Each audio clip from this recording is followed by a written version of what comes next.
ஆனால் ஸ்லீவ் எடுக்கணும். கீழே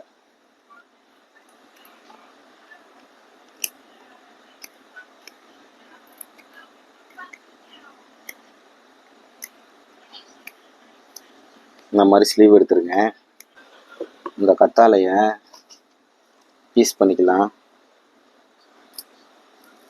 இந்த மாதிரி பீஸ் பண்ணி எடுத்துக்கலாம். பீஸ் பண்ணி எடுத்ததை டிப் பண்ணிடு. இந்த மாதிரி டிப் பண்ணி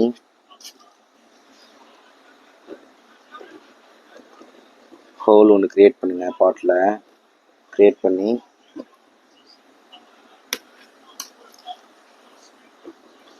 இந்த மாதிரி எடுத்து உள்ளே வச்சு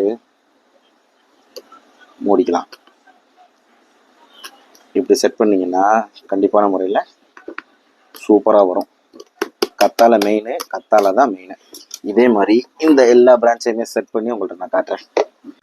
இப்போது இந்த லீவ்ஸ் எல்லாம் நான் கட் பண்ணியிருக்கேன். ஏன் கட் பண்ணியிருக்கேன்னா, உள்ளே வைக்கும் போது ரூட்ஸ் தண்ணி இழுக்காது இல்லையா? ஸோ லீவ்ஸ்லாம் ஸ்ட்ரெஸ் ஆகி வேம்பா பிளான்ட்ஸ் ஆகிறதுக்கு வழி பண்ணிடும். ஸோ லீவ்ஸ் எல்லாம் நான் கட் பண்ணி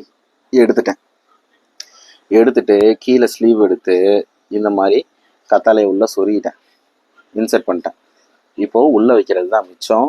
உங்களுக்கு இதை பற்றி ஃபுல்லாக டீட்டெயில்டாக பார்க்கணும், ரீசனபுளாக பார்க்கணுன்னா என்னோடய வீடியோ வந்து நான் ரிலேட்டட் வீடியோட அட்டாச் பண்ணுறேன். கண்டிப்பாக பாருங்கள். இது நெக்ஸ்ட் ஸ்டெப் எப்படி இருக்கும் அப்படின்றதுக்கு வந்து நான் ஷார்ட்ஸ் ஆட் பண்ணுறேன். நெக்ஸ்ட் பார்ட்டில் நீங்கள் பாருங்கள். ஃபுல்லாமே தண்ணி ஊற்றி டைட் பண்ணி செட் பண்ணியாச்சு. பாருங்கள் தண்ணி எப்படி ட்ரைன் ஆகி வெளியே வந்திருக்குன்னு. அவ்வளோதான். இதை நம்ம கண்டிப்பான முறையை இணலில் தான் வைக்கணும், வெயிலில் வைக்கக்கூடாது. அப்படி வெயிலில் வச்சிங்கன்னா இது சாகிறதுக்கு நிறைய வாய்ப்பு இருக்குது. இங்கே பாருங்கள், பேசிக்கிட்டே எவ்வளோ பெரிய மிஸ்டேக் விட்டுருக்கேன்னு. இந்த லீவ்ஸ்லாம் இருக்கக்கூடாது.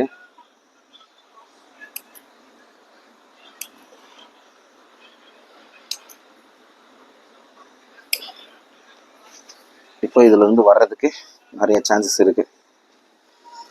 வெண்ணலில் வைங்க, கண்டிப்பான முறையில் வரும்.